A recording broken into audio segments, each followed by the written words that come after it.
Hello student, in this lecture we are starting the new chapter Plant Kingdom. As we know that there are different type of system of classification developed from time to time. The most recent and advanced system of classification given by R.H. Whittaker. R.H. Whittaker ने दुनिया के सारे organisms को 5 kingdom में divide किया था। Monera, protista, fungi, plants और animal. हर एक किंगडम के अपनी अपनी डिटेल स्टडी है। इस चैप्टर में हम प्लांट किंगडम को डिटेल डिस्कस करेंगे। प्लांट किंगडम में 5 और ग्रुप इंक्लूड किए जाते हैं। One of the first group of plant in the plant kingdom is algae. देखिए, क्लासिफिकेशन का जो सीक्वेंस है ये इवोल्यूशनरी सीक्वेंस है। अल्गी एक्वेटिक ऑर्गेनिज्म है, मोस्टली वाटर में डेवलप होती हैं। हाँ, कुछ अल्गी मॉइस्ट स्टोन पर, सॉइल के ऊपर, वुड में और hair of animal like sloth bear में भी डेवलप होती हैं। कुछ अल्गी लाइकेन भी फॉर्म करती हैं फंजाई के एसोसिएशन में, but most of the habitat are aquatic. फिर अल्गी से डेवलप हुआ ब्रायोफाइटा। तो ब्रायोफाइटा का प्लांट बॉडी मोर और लेस अल्गी की तरह ही है, मतलब थैलस स्ट्रक्चर, जिसमें ना रूट होती है, ना स्टेम होता है, ना लीव्स होता है, और ये थैलस मॉइस्ट सॉइल के ऊपर अटैच होता है। मतलब ये कि अल्गी वाटर से निकलकर जब मॉइस्ट सॉइल पर आई तो उसका नाम रखा गया ब्रायोफाइटा। ब्रायोफाइटा को एम्फीबियन ऑफ प्लांट किंगडम भी कहा जाता है, क्योंकि ये ना कंप्लीटली वाटर में है और ना ही कंप्लीटली ड्राई सॉइल के ऊपर है, बल्कि मॉइस्ट सॉइल पर है। फिर ब्रायोफाइटा ने अपने आप को इवॉल्व किया, थोड़ी ड्राई सॉइल के ऊपर गया, तो next group of plant develop होने लगा टेरिडोफाइटा, जिसमें first time root, stem and leaf develop हुई। Pteridophyta develop true root, true stem and the true type of leaves. यही नहीं, बल्कि टेरिडोफाइटा में फर्स्ट टाइम वस्कुलर बंडल का भी डेवलपमेंट हुआ।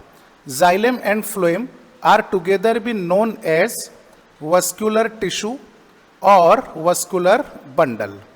ठीक है, टेरिडोफाइटा ने अपने कदम आगे बढ़ाए और ज्यादा ड्राई सॉइल के ऊपर गया, जीरोफाइटिक हैबिटेट शो किया, और टेरिडोफाइट के बाद next group of plant develop होने लगा, जिसका नाम रखा गया जिम्नोस्पर्म। देखिए, इवोल्यूशनरी सीक्वेंस में जो next group of plant develop हुआ प्रीवियस के मुकाबले, तो उस नेक्स्ट ग्रुप ऑफ प्लांट में प्रीमेटिव ग्रुप के गुड कैरेक्टर या good feature as it is repeat हुए, लेकिन हर नेक्स्ट ग्रुप ऑफ प्लांट ने अपने यूनिक फीचर को भी डेवलप किया।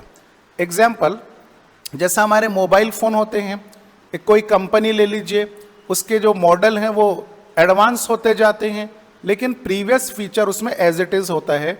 पहले ज़माने में कीपैड का मोबाइल फ़ोन था, उसमें 2 ही मेन सुविधा थी, कॉलिंग और मैसेजिंग। लेकिन उसके बाद एंड्रॉयड फ़ोन आया, तो एंड्रॉयड फ़ोन ने कॉलिंग और मैसेजिंग का फैसिलिटी नहीं छोड़ा, बल्कि एंड्रॉयड ने अपने खुद के कुछ न्यू फीचर भी डेवलप किए। फिर और एडवांस मॉडल आते गए, जिनमें प्रीवियस फीचर तो है ही हैं, बल्कि अपने पर्सनल यूनिक फीचर भी शामिल हैं। सेम इसी तरह अल्गी से जब ब्रायोफाइटा इवॉल्व हुआ, अल्गी मल्टी सेल्यूलर थी, अल्गी यूकैरियोटिक सेल से बनी है, अल्गी का फंक्शन है फोटोसिंथेसिस। ये तीनों character, multicellularity, eukaryotic, photosynthesis, bryophyta में एज इट इज रिपीट हुए, लेकिन ब्रायोफाइटा में यूनिकनेस क्या आया कि वो वाटर छोड़कर मॉइस्ट सॉइल के ऊपर आ गया। ठीक है, हैबिटेट चेंज हुआ। हैबिटेट मतलब प्लेस ऑफ लिविंग। फिर ब्रायोफाइटा के जो गुड कैरेक्टर्स थे वो टेरिडोफाइटा में कॉपी पेस्ट हुए, लेकिन टेरिडोफाइटा में यूनिकनेस आया कि वो ड्राई सॉइल पर चला गया, तो उसको रेडीमेड वाटर अवेलेबल ना होने की वजह से वाटर गहराई से उसको एब्जॉर्व करना था। तो रूट डेवलप हुई, स्टेम डेवलप हुए, लीफ डेवलप हुए। रूट का काम है वाटर एब्जॉर्व करना, लेकिन वाटर की जरूरत लीफ को होती है, इसलिए जाइलम का ट्यूब डेवलप किया गया। वो जाइलम रूट से लेकर लीफ तक वाटर कंडक्ट करता है। अब रूट ने कहा कि भैया मैं तो लीफ तक वाटर पहुंचा के दे रहा हूं, रूट ने कहा कि मैं लीफ के लिए वाटर एब्जॉर्व करता हूं, इसके बदले में मुझे क्या मिलेगा? तो लीफ ने कहा कि तू टेंशन मत ले, मैं फोटोसिंथेसिस की मदद से जो फूड बनाता हूं वो फूड तुझे ट्रांसपोर्ट करता हूं फ्लोएम ट्यूब के थ्रू। तो जाइलम का काम है वाटर कंडक्ट करना रूट टू लीफ, और फ्लोएम का काम है लीफ टू रूट फूड को कंडक्ट करना। वस्कुलर बंडल कंडक्टिंग टिश्यू कहलाने लगे। फिर जिम्नोस्पर्म का डेवलपमेंट हुआ। तो जिम्नोस्पर्म ने अपने अंदर multicellularity, eukaryotic cell, photosynthetic ability, यानी पिछले सारे गुड कैरेक्टर रूट, स्टेम और लीफ भी अपने अंदर डेवलप रखे। बल्कि जिम्नोस्पर्म और एडवांस हुआ। जिम्नोस्पर्म में सेकेंडरी ग्रोथ होने लगी और सेकेंडरी ग्रोथ की वजह से ऊड का फॉर्मेशन होता है। जिम्नोस्पर्म ने फर्स्ट टाइम अपने अंदर सीड को डेवलप किया, ट्रू सीड को। तो यहां पर स्पर्म जो वर्ड है, देखिए स्पर्म कॉमनली यूज होता है मेल गैमेट के लिए, लेकिन यहां पर स्पेशली हम स्पर्म को यूज करेंगे सीड टर्म के लिए। तो स्पर्म का मतलब हो जाएगा सीड, और जिम्नो जो वर्ड है इसका मतलब होता है नेकेड, यानी कि खुला। यानी सीड फ्रूट के अंदर बंद नहीं है। क्यों नहीं है? क्योंकि जिम्नोस्पर्म ने फ्रूट को डेवलप ही नहीं किया था। जिम्नोस्पर्म में ना फ्लावर हुआ करते हैं ना ही फ्रूट हुआ करते हैं, डायरेक्टली सीड प्लांट के ऊपर लगा हुआ होता है। तो ये जिम्नोस्पर्म ने फर्स्ट टाइम सीड को डेवलप किया। जिम्नोस्पर्म के बाद most advance group of plant arise हुए, जिनका नाम रखा गया एंजियोस्पर्म। यहां पर भी स्पर्म का मतलब सीड लिया जाएगा और एंजियो का मतलब लिया जाएगा क्लोज्ड। सीड बंद है। सीड कहां बंद है? सीड फ्रूट के अंदर बंद है। एंजियोस्पर्म में पहली मर्तबा फ्लावर भी डेवलप हुआ और फ्रूट भी डेवलप हुआ, and most advance group of plant कहलाने लगे। एंजियोस्पर्म में जैसे हमने भी बताया कि फ्लावर फर्स्ट टाइम डेवलप हुआ, इसीलिए एंजियोस्पर्म का निक नेम रखा गया फ्लावरिंग प्लांट्स। हमको 11th एनसीईआरटी में चैप्टर्स है मॉर्फोलॉजी ऑफ फ्लावरिंग प्लांट, यानी एंजियोस्पर्म का मॉर्फोलॉजी हमको स्टडी करना है। एनाटॉमी ऑफ फ्लावरिंग प्लांट, यानी फ्लावरिंग प्लांट एंजियोस्पर्म की इंटरनल स्टडी करनी है। 12th में चैप्टर है sexual reproduction in flowering plant. Flowering plant का मतलब एंजियोस्पर्म। तो इस तरह से ग्रुप ऑफ प्लांट डेवलप होते गए। एंजियोस्पर्म की क्वांटिटी बढ़ती जा रही थी, तो इनको दो क्लासेस में डिवाइड किया गया। प्रीमेटिव क्लास का नाम रखा गया डाइकोटिलिडॉन्स और एडवांस क्लास का नाम रखा गया मोनोकोटिलिडॉन्स। अब ये टोटल 5 ग्रुप हो गए, अल्गी, ब्रायोफाइटा, टेरिडोफाइटा, जिम्नोस्पर्म और एंजियोस्पर्म। जिन प्लांट्स में सीड डेवलप नहीं होते हैं वो ये 3 प्लांट हैं, अल्गी, ब्रायोफाइटा और टेरिडोफाइटा। जिन प्लांट को सीड डेवलप नहीं होंगे उनको टर्म दी गई seedless plant. They are also called as lower plant. Lower यानी निचले प्लांट, प्रीमेटिव प्लांट जो पहले पहले डेवलप हुए विदाउट सीड। और साइंटिफिक टर्म दी गई सीडलेस प्लांट को, वो साइंटिफिक टर्म आपको याद रखना है क्रिप्टोगैम्स। ओके, इसके इनवर्स में जिम्नोस्पर्म और एंजियोस्पर्म सीडेड प्लांट हैं। सीडेड प्लांट, इन्होंने अपने अंदर सीड को डेवलप किया, तो इनको नाम दिया जाने लगा हायर प्लांट्स, यानी इवोल्यूशनरी ये आखिरी में डेवलप हुए। सीडेड और हायर प्लांट्स को साइंटिफिक टर्म दी जाने लगी फेनेरोगैम्स। ठीक है, सीड प्रेजेंट है इसलिए और एक वर्ड इसको दिया गया spermatophyta. Phanerogams are also called as spermatophyta. तो इस तरह से 2 डिविजन्स है, क्रिप्टोगैम्स और फेनेरोगैम्स। क्रिप्टोगैम्स में कौन कौन आएगा? Algae, bryophyta, pteridophyta. और फेनेरोगैम्स में जिम्नोस्पर्म प्लस एंजियोस्पर्म जो हायर प्लांट है यानी कि सीडेड प्लांट है। तो ये एक सिनारियो हो गया। इसमें एक और बात हमको समझनी है कि जब सिस्टम ऑफ क्लासिफिकेशन डेवलप हो रहा था, जो ओल्ड सिस्टम ऑफ क्लासिफिकेशन था, जैसा कि 2 किंगडम सिस्टम जो कार्लोस लिनायस साहब ने दिया था, उस 2 किंगडम सिस्टम ऑफ क्लासिफिकेशन में एक किंगडम था प्लांट्स और दूसरा किंगडम था एनिमल। तो उस समय प्लांट किंगडम में cyanobacteria that is chlorella, scenedesmus, spirulina ऐसे मेंबर आया करते थे। लेकिन जब 5 kingdom system of classification R H. Whittaker ने डेवलप किया, तो यूनिसेल्युलर अलगी को निकालकर प्रोटिस्टा में रखा गया, क्योंकि उन्होंने क्राइटेरिया ही ये बनाया था कि जिस ऑर्गेनिज्म के पास यूकैरियोटिक सेल रहेगा और वो यूनिसेल्युलर रहेगा, यूनिसेल्युलर यूकैरियोटिक, तो उसकी जगह कौन से किंगडम में रहेगी? प्रोटिस्टा किंगडम में। तो प्लांट किंगडम से यूनिसेल्युलर को निकालकर प्रोटिस्टा किंगडम में मर्ज कर दिया गया। ठीक है, चलिए अब इंट्रोडक्टरी पार्ट में आते हैं इस चैप्टर के। तो इस चैप्टर में सबसे पहले हमको दिया है सिस्टम ऑफ क्लासिफिकेशन, लेकिन यह system of classification with in plant kingdom रहेगा, पूरे 5 किंगडम का नहीं। सिस्टम ऑफ क्लासिफिकेशन, तो देखिए टोटल हमारे पास में 3 सिस्टम ऑफ क्लासिफिकेशन है। Number 1 is artificial system of classification. आपको याद रखना है कि आर्टिफिशियल सिस्टम ऑफ क्लासिफिकेशन किसने प्रोपोज किया था? तो artificial system of classification was given by Carolus Linnaeus. और इसके पोस्टुलेट क्या क्या थे, टर्म्स एंड कंडीशन क्या क्या थी क्लासिफिकेशन के लिए? तो फर्स्ट स्टैंडर्ड क्राइटेरिया ये था कि plants are classified on the basis of gross superficial morphological characters. Gross superficial morphological character, देखिए कैरेक्टर का मतलब होता है पहचान, ग्रॉस सुपरफिशियल मतलब ऊपरी कैरेक्टर, मॉर्फोलॉजी मतलब एक्सटर्नल फीचर। जैसा कुछ प्लांट है उनके लीफ का कलर अगर सिमिलर है तो उनको एक ही ग्रुप में रखा जाएगा, किसी के लीफ का शेप सेम है, सिमिलर है, तो उसको उसी एक ग्रुप में रखा जाएगा। नंबर ऑफ स्टेमन्स अगर इक्वल हैं तो उन दोनों तीनों प्लांट को एक ही ग्रुप में रखा जाएगा।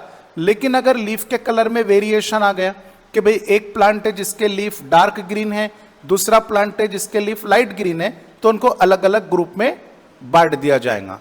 तो ये था main postulate artificial system of classification का।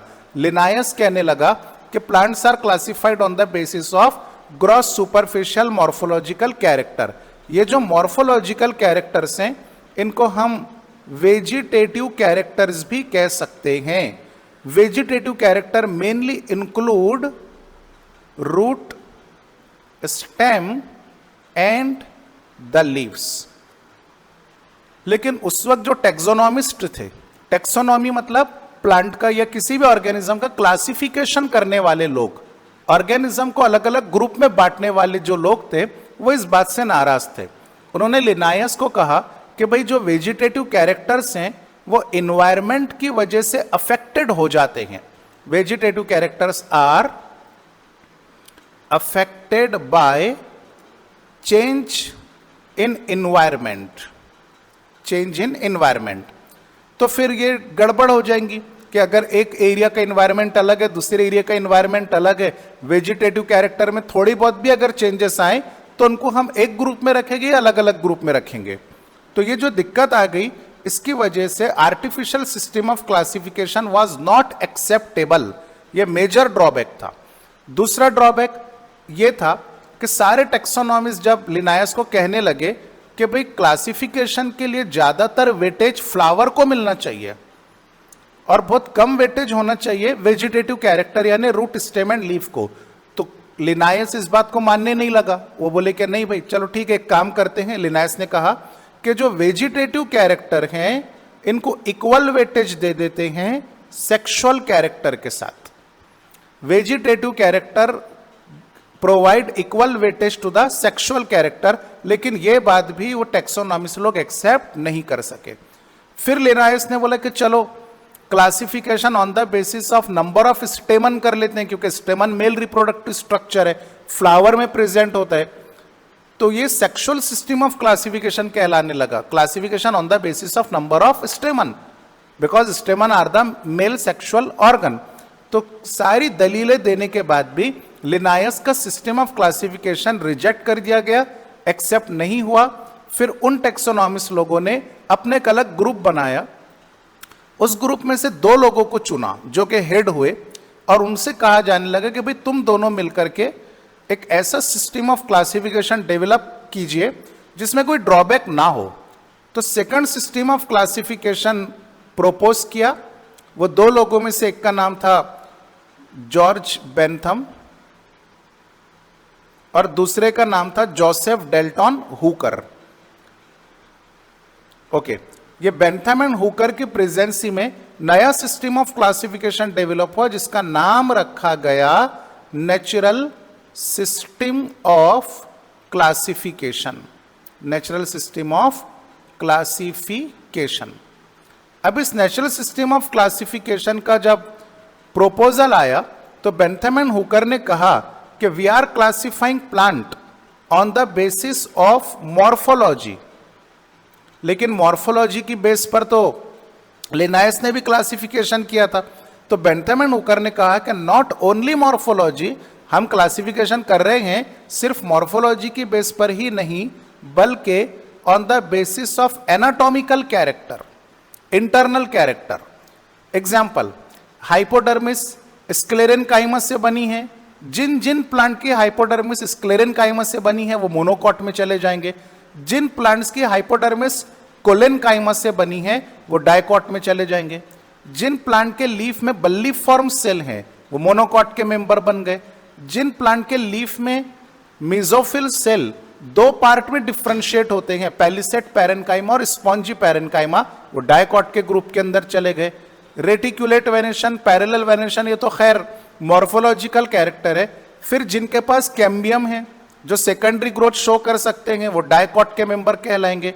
जिनके पास कैम्बियम नहीं है, वस्कुलर बंडल स्कैटर्ड है, वो मोनोकॉट के मेंबर कहलाएंगे। ये जो कैरेक्टर्स हैं, hypodermis, vascular bundle, mesophyll cell, ये सब इंटरनल कैरेक्टर्स की बेसिस पर क्लासिफिकेशन किया गया, means anatomical feature. Bentham and Hooker फरमाने लगे कि भाई morphological, anatomical and we are also classifying plant on the basis of embryological character. Embryo कैसे डेवलप होता है, एम्ब्रियो में कितने कॉटिलिडॉन्स होते हैं। अगर दो कॉटिलिडॉन रहेंगे तो डाइकोटिलिडोनस प्लांट में जाएंगे ये सभी प्लांट। और जिन जिन में मोनोकॉट है यानी सिंगल कॉटिलिडॉन है, शील्ड शेप स्क्यूटिलम है, वो सब मोनोकॉट के ग्रुप में शुमार किए जाएंगे। एम्ब्रियोलॉजिकल कैरेक्टर के अलावा बेंथम एंड हुकर ने कहा कि plants are also classify on the basis of ultrastructure. Ultrastructure मतलब ऑर्गेनेल्स को अब डिटेल में ऑब्जर्व किया जाएगा और ऑर्गेनेल की बेसिस पर भी क्लासिफिकेशन किया जा सकता है। And last step, plants can also be classify on the basis of phytochemistry यानी फाइटोकेमिकल कैरेक्टर्स। अगर प्लांट में एक जैसे केमिकल प्रोड्यूस होते हैं तो एक ग्रुप में जाएंगे, अलग अलग केमिकल्स हैं तो उनको अलग अलग ग्रुप में रखा जाएगा। बट बेंथम एंड हुकर ने भी सीक्वेंस में गड़बड़ कर दी थी। उन्होंने अलगी, ब्रायोफाइटा, टेरिडोफाइटा तक सही सीक्वेंस लगाई, लेकिन फिर उन्होंने लिखा डाइकॉट, जिम्नोस्पर्म और फिर मोनोकॉट। तो ये सीक्वेंस मिस्टेक होने की वजह से बेंथम एंड हुकर का नेचुरल सिस्टम ऑफ क्लासिफिकेशन भी रद्द कर दिया गया, रिजेक्ट कर दिया गया।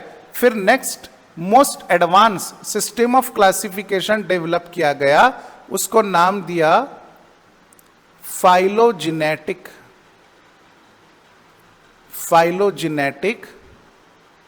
system of classification.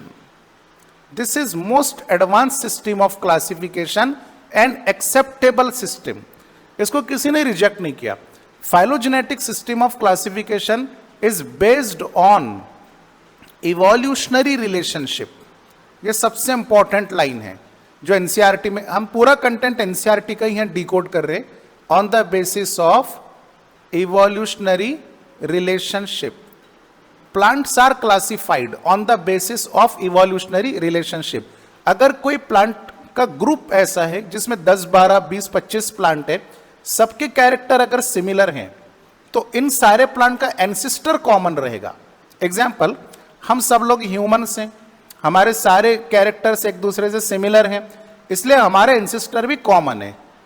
तो जो ऑर्गेनिज्म ऐसे हैं कि जिनका एंसेस्टर कॉमन है, वो सारे ग्रुप ऑफ यहाँ पे प्लांट्स जिनका एंसेस्टर कॉमन है, उनका सारा ग्रुप ऑफ प्लांट एक ही टैक्सॉन से बिलोंग करेगा। अब टैक्सॉन किसे कहते हैं? तो हमको क्लासिफिकेशन की हायरार्ची देखनी पड़ेगी। जब हम किसी भी प्लांट का क्लासिफिकेशन करते हैं तो चैप्टर 2 बायोलॉजिकल क्लासिफिकेशन में और लिविंग वर्ल्ड के अंदर बताया गया कि 7 टेक्सोनॉमिक हायरार्ची होनी चाहिए। Kingdom, division, class, order, family, genus और स्पेसीज। ये जो रैंक है ये फिक्स रहेंगे, इनके सामने जो वर्ड लिखे जाएंगे, एग्जाम्पल फैमिली, फैमिली के सामने आपने लिखा फैबेसी, तो फैबेसी टैक्सॉन हो गया, ठीक है। अब फैबेसी में जितने प्लांट आएंगे उनका इंसिस्टर कॉमन रहेगा। इफ मतलब कि नेक्स्ट पोस्टुलेट बनाया गया कि if the group of plant having common ancestor, group of plant having common ancestor, they must belong to the same taxa. Taxa plural form है, टेक्सॉन सिंगुलर फॉर्म है, ठीक है। Next important thing about the phylogenetic system of classification is this system of classification is based on the availability of fossils. अब fossils क्या होते हैं? Evolution chapter है हमको स्टैंडर्ड 12th में, वहां पे बताया गया कि dead remain hard part. Dead remain यानी मरने के बाद जो बाकी रह जाता है, हार्ड पार्ट। जैसे एग्जाम्पल, अगर किसी एनिमल का या किसी ह्यूमन का डेथ हुआ, वो जमीन के अंदर उसको गाड़ दिया गया, तो कुछ 5-1 साल के बाद जब आप उसकी कब्र खोदोगे तो उसमें से मसल्स नहीं नजर आएंगे, ब्लड नजर नहीं आएगा आपको, जितनी भी फ्लैशी चीजें हैं वो सब डिग्रेड हो चुकी, माइक्रो ऑर्गेनिज्म ने उनको डिग्रेड कर दिए। अब नजर क्या आएगा? हार्ड पार्ट, बोन्स दिखाई देंगी, टीथ दिखाई देंगी, ये सारी चीजें जो रिमेन रहती हैं, बाकी रहती है, इन्हें फॉसिल कहते हैं। अब आप उस बोन को निकालोगे, उसका कार्बन डेटिंग सिस्टम करोगे, जिससे एज पता चलेगा कि ये बोन कितने साल पुरानी है, यानी कब इसको दफनाया गया था। सेम इसी तरह प्लांट के भी फॉसिल्स होते हैं। तो phylogenetic system of classification is based on fossil record. पर एक सवाल यहां पे क्रिएट किया गया था उस समय कि भाई अगर फॉसिल रिकॉर्ड अवेलेबल ना हो, if we do not have any fossil evidences, if we have no fossil evidences, then how can we classify the plant? तो जो ग्रुप ऑफ साइंटिस्ट थे जिन्होंने phylogenetic system of classification propose किया, उन्होंने बताया कि अगर फॉसिल रिकॉर्ड अवेलेबल ना हो तो we can use 3 different resources for classification of plant.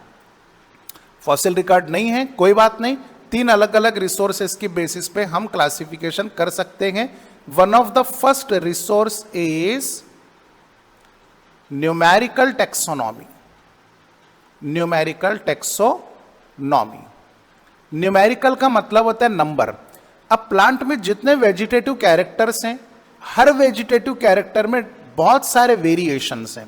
आप देखिए कि रूट में बहुत सारे वेरिएशंस हैं, टैप रूट सिस्टम है, फाइब्रस रूट सिस्टम है, कुछ प्लांट में एडवेंटिशियस रूट होती हैं, कई प्लांट ऐसे हैं जिनमें रूट मॉडिफिकेशन शो करती हैं, जैसा मॉड्यूलेटेड रूट है, नॉड्यूलेटेड जिसमें नॉड्यूल पाया जाता है, राइजोबियम बैक्टीरिया, नाइट्रोजन फिक्सेशन। कुछ रूट फूड को स्टोर करती हैं, फैसिक्यूलेटेड रूट बन जाती हैं। तो ये सारे वेजिटेटिव कैरेक्टर्स को एक नंबर से या कोड से असाइन किया जाएगा। Numerical taxonomy is based on numbers. All the vegetative character are assigned by a specific number और स्पेसिफिक कोड। फिर ये जो डेटा रहेंगे इसको कंप्यूटर में स्टोर कर दिया जाएगा डेटाबेस बनाकर, ताकि अब नेक्स्ट किसी प्लांट का क्लासिफिकेशन करना है। मान लो आपने एक प्लांट लेकर आए, आप उसका रूट देखोगे तो उसमें सिंपल टैप रूट सिस्टम है, तो आप कंप्यूटर में देखेंगे टैप रूट सिस्टम को कौन सा नंबर असाइन किया गया। क्लासिफिकेशन में आप वो नंबर लिख देंगे या फिर कोड लिख देंगे, सिंपल एकदम। स्टेम कौन सी टाइप की है, उसको कौन सा नंबर असाइन किया गया, वो नंबर आप मेंशन कर देंगे, तो क्लासिफिकेशन बहुत इजी हो जाएगी। And all the vegetative character, hundreds of vegetative character are given to be equal weightage.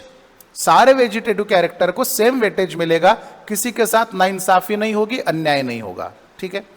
फिर अगर फॉसिल रिकॉर्ड अवेलेबल ना हो तो सेकंड रिसोर्सेस आप यूज करोगे, दैट इज साइटो टेक्सोनॉमी। देखिए टेक्सोनॉमी का मतलब होता है क्लासिफिकेशन और साइटो का मतलब सेल, पर यहां वेरी स्पेशली हम साइटो का मतलब सेल नहीं, बल्कि सेल के न्यूक्लियस में जो क्रोमोसोम्स होते हैं वो क्रोमोसोम हम यहाँ पे कंसीडर करेंगे। तो classification on the basis of number of chromosome, behaviour of chromosome, number, behaviour, shape and size of the chromosome. Shape and size का मतलब morphology of chromosome. Third, if we do not have fossil evidences, then third resources we can use is chemotaxonomy. Chemotaxonomy. Taxonomy means classification on the basis of chemical constituent, और ये सबसे last stage होती है confusion को resolve करने के लिए। आपने दो प्लांट है, दोनों में बहुत सारी सिमिलरिटीज हैं, दोनों को एक ग्रुप के अंदर रख दिया, ठीक है। अब इन दोनों प्लांट में फिर भी आपको डाउट है, कंफ्यूजन है, तो इस कंफ्यूजन को रिजॉल्व करने के लिए इन दोनों प्लांट के केमिकल कॉन्स्टिट्यूएंट पता किए जाएंगे। अगर दोनों प्लांट में सेम केमिकल कॉन्स्टिट्यूएंट हैं तो उनको एक ग्रुप में रहने दीजिए, अगर अलग अलग केमिकल कॉन्स्टिट्यूएंट है तो दोनों को डिफरेंट ग्रुप में डिवाइड कर दीजिए। तो classification on the basis of chemical composition और chemical constitution of the plant is called as chemotaxonomy. तो यहां पर हमारा सिस्टम ऑफ क्लासिफिकेशन कंप्लीट हुआ। अब हम एक एक ऑर्गेनिज्म को यानी ग्रुप ऑफ ऑर्गेनिज्म को डिटेल डिस्कस करते हैं। जैसे कि फर्स्ट स्लाइड में हम लोगों ने लिखा था कि भाई पहला ग्रुप ऑफ प्लांट कौन सा रहेगा, अल्गी। तो अभी हम अल्गी के जनरल कैरेक्टर्स, हैबिटेट, रिप्रोडक्शन वगैरह स्टडी करेंगे। फिर अल्गी का importance, bryophyta, pteridophyta, gymnosperm, angiosperm, एक एक करके सारे ग्रुप ऑफ प्लांट को हम डिटेल डिस्कस करने जा रहे हैं, ठीक है।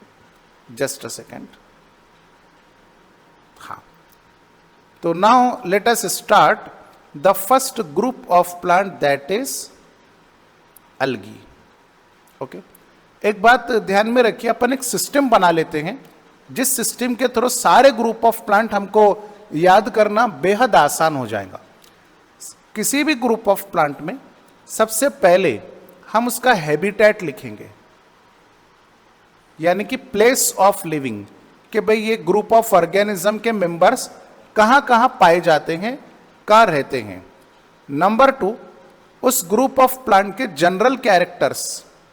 जनरल कैरेक्टर में और स्पेसिफिकली हम देखेंगे बॉडी ऑर्गेनाइजेशन, कि उस ग्रुप में जितने ऑर्गेनिजम्स हैं उनकी बॉडी कैसी बनी हुई है, यानी यूनिसेल्यूलर है या मल्टी सेल्यूलर है, प्रोकैरियोटिक है या यूकैरियोटिक है, सेल का अरेंजमेंट किस तरह से, ये कहलाएगा बॉडी ऑर्गेनाइजेशन।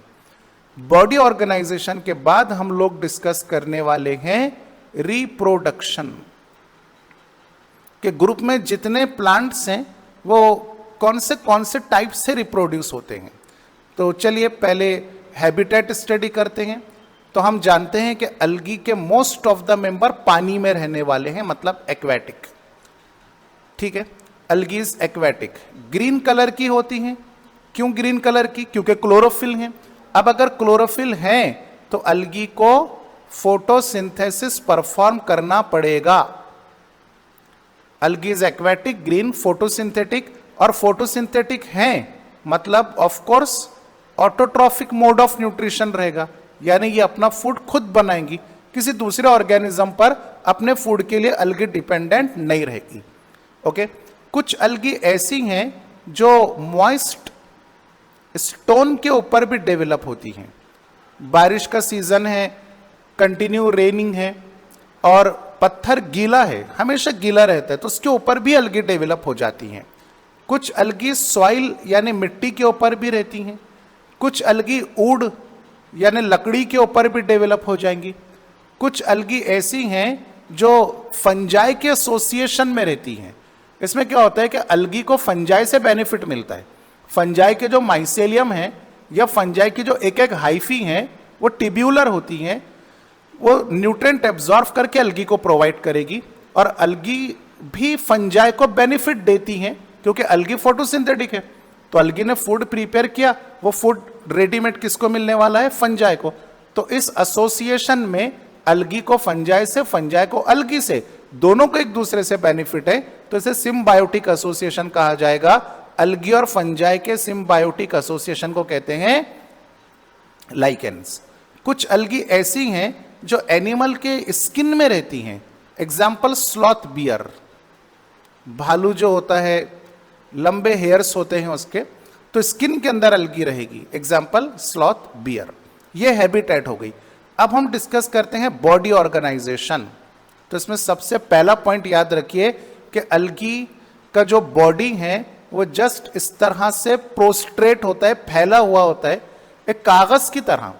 आपकी किताबों में रजिस्टर में जो एक पेपर होता है, बस वो पेपर की जितनी पतली है अलगी और फैली हुई है, ना रूट है, ना स्टेम है, ना लीफ है। तो ऐसे बॉडी को थैलस कहते हैं। तो अलगी इज थैलोइड। अच्छा, अलगी का जो थैलस है वो बहुत पतला है, पतले के लिए एनसीईआरटी में वर्ड यूज किया गया सिंपल। तो point to be noted, algae is a simple thalloid structure. Unicellular algae को प्लांट किंगडम से ही निकाल दिया गया, उसको प्रोटिस्टा में रख दिया गया। तो आजकल जो अलगी प्लांट किंगडम में है वो सबके सब मल्टी सेल्यूलर अलगी हैं। अब मल्टी सेल्यूलर में देखिए दो अलग अलग केसेस हैं। फॉर एग्जाम्पल, ये बहुत सारे सेल्स हैं लेकिन सबके सब लाइन में अरेंज हैं, इसे कहेंगे multi cellular filamentous arrangement. Cell बहुत सारे हैं मतलब मल्टी सेल्यूलर तो हैं, बट फिलामेंटस। ठीक है। एक केस ऐसा भी हो सकता है कि सेल बहुत सारे हैं लेकिन ग्रुप में अरेंज हैं और इन सेल्स ने कॉलोनी फॉर्म किए, तो this is called as multi cellular colonial form. ठीक है, सेल ग्रुप में है तो कॉलोनी, लाइन में अरेंज है तो फिलामेंटस। मल्टी सेल्यूलर फिलामेंटस के एग्जाम्पल्स आप याद रखिए। एक एग्जाम्पल है यूलोथ्रिक्स एंड अनदर एग्जाम्पल स्पायरोगाइरा। देखिए, मैं हमेशा कहते रहता हूं कि एग्जाम्पल्स तो बहुत सारे हैं, लेकिन जो एग्जाम्पल हमको एनसीईआरटी में दिया है वो हमको याद रखने कंपलसरी हैं, जरूरी हैं, उनको नहीं छोड़ सकते अपन। मल्टी सेल्यूलर कॉलोनियल फॉर्म, इसमें भी आपको दो एग्जाम्पल याद रखने हैं। एक एग्जाम्पल है वॉल्वॉक्स और दूसरा एग्जाम्पल है फ्यूकस। Volvox and Fucus. तो this is all about the thallus organisation और body organisation. Algae multicellular हैं, ये तो एकदम कॉमन सी बात है। अब रिप्रोडक्शन देख लेते हैं। अलगी में तीन तरह से रिप्रोडक्शन होता है। One of the first reproduction is vegetative reproduction. Second type is asexual and third type is a sexual type of reproduction। अब एक डायग्राम के थ्रू मैं आपको एक्सप्लेन कर देता हूं कि तीनों तरह के रिप्रोडक्शन कैसे प्रोसीड होते हैं। देखिए, ये अलगी का थैलस है। Point number 1, multicellular. इसमें जितने सारे सेल हैं सब के सब सेल हैप्लॉइड हैं। Each and every cell is haploid. जहां पर हैप्लॉइड सेल होता है वो सेल गैमेटोफाइटिक जनरेशन को रिप्रेजेंट करता है। तो thallus of the algae is completely gametophyte because it contain all the haploid cells. अब इन सभी हैप्लॉइड सेल में से कुछ हैप्लॉइड सेल, यहां जिनको मैं डार्क कर रहा हूं, कुछ हैप्लॉइड सेल ऐसे हैं जिनमें रीजनरेशन की पावर आ जाती है। रीजनरेशन मतलब नए थैलस को प्रोड्यूस करने की पावर। अब इस थैलस का एज कंप्लीट हो चुका है या एज ना भी हो, किसी एक्सीडेंट की वजह से इस थैलस का ब्रेकडाउन हुआ यहां से। फॉर एग्जांपल, थैलस यहां से ब्रेकडाउन हुआ तो थैलस का ये जो पीस है, इस पीस को हम नाम देंगे fragment. Detached piece is called as fragment. इस फ्रेगमेंट में कौन से सेल्स हैं? Vegetative cells. याद रखिएगा, हैप्लॉइड है बट वेजिटेटिव सेल। और इन सेल में पावर है कि भाई ये अपना खुद का नया थैलस मल्टीपल माइटोसिस के थ्रू बना सकते हैं। अब माइटोसिस इक्वेशनल डिवीजन है।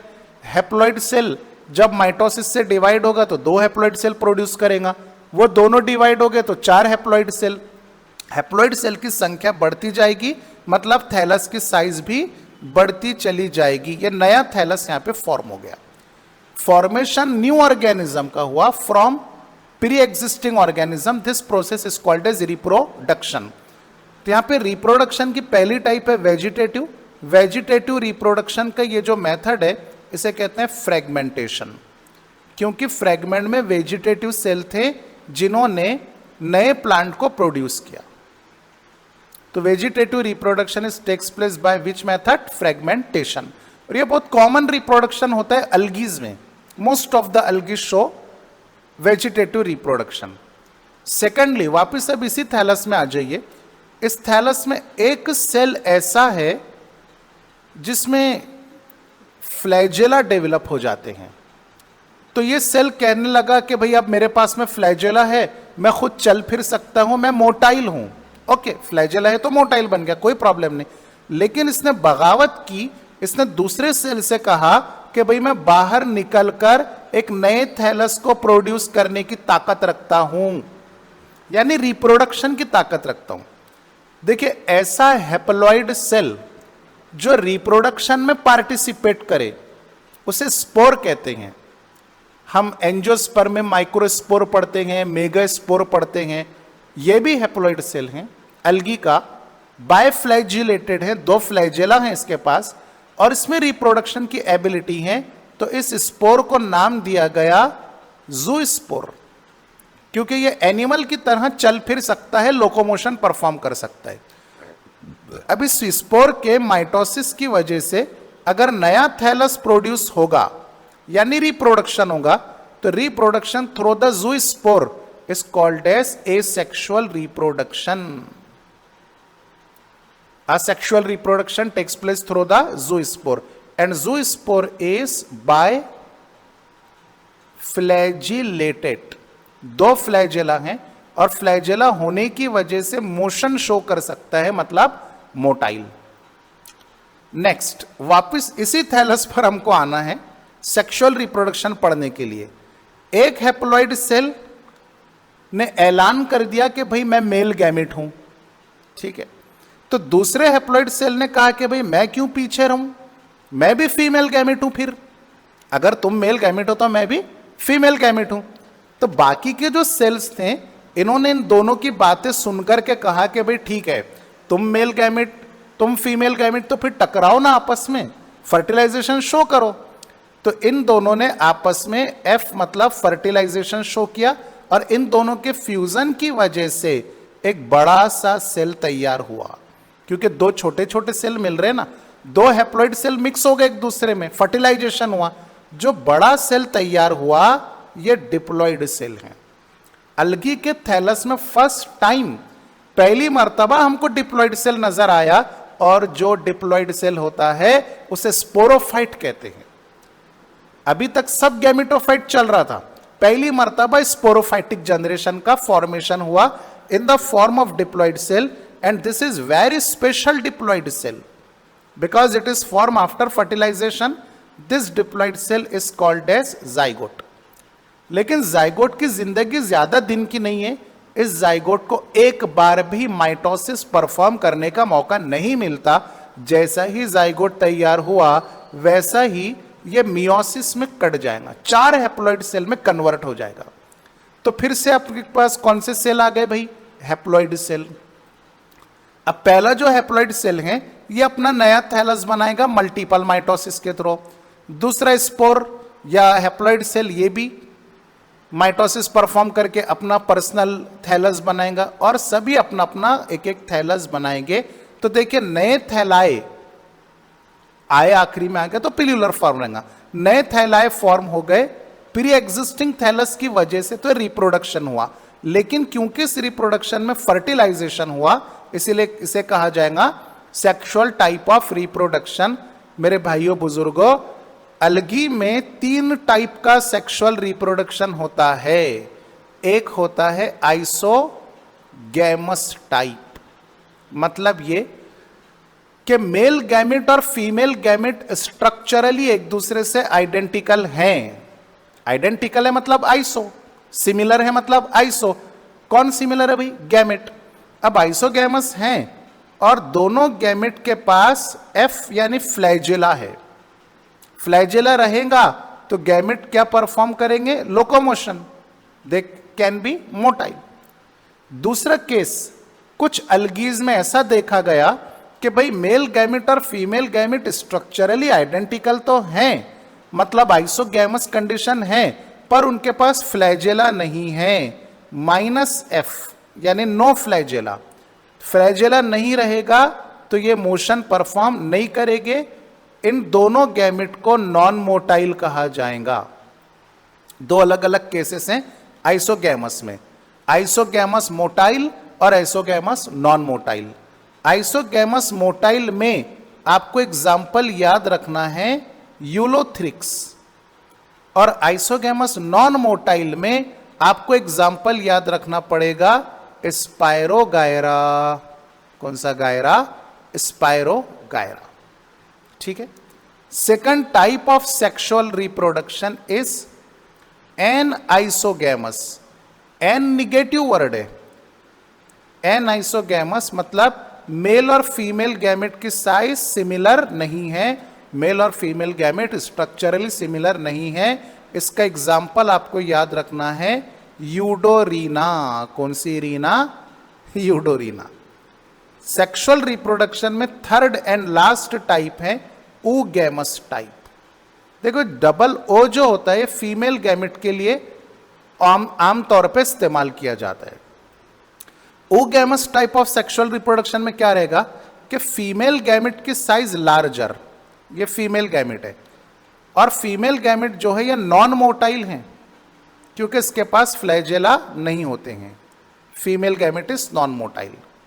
एल है यहां पर, डायग्राम से छुप गया। बट मेल गैमेट जो है इसके पास फ्लैजेला होते हैं। This is male gamete, smaller in size and it is male gamete is flagellated. Flagella है मतलब ये मोटाइल है, मोशन शो कर सकता है। अब होगा ये कि स्मॉल मोटाइल मेल गैमेट को आना पड़ेगा स्विम होते होते फीमेल गैमेट के पास, और small male gamete large static यानी अपनी जगह पे रुका हुआ है क्योंकि फ्लैजेला नहीं है, मोटाइल नहीं है। तो small male gamete large female gamete के अंदर जाके फर्टिलाइजेशन करेगा। This type of sexual reproduction is oogamous। और oogamous सेक्सुअल रिप्रोडक्शन में आपको एग्जाम्पल याद रखना पड़ेगा वॉल्वॉक्स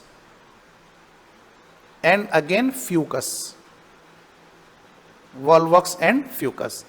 तो this is all about algae, its general character, habitat, body organization and reproduction. Now economically important member of the algae, algae की अहमियत हम डिस्कस करेंगे।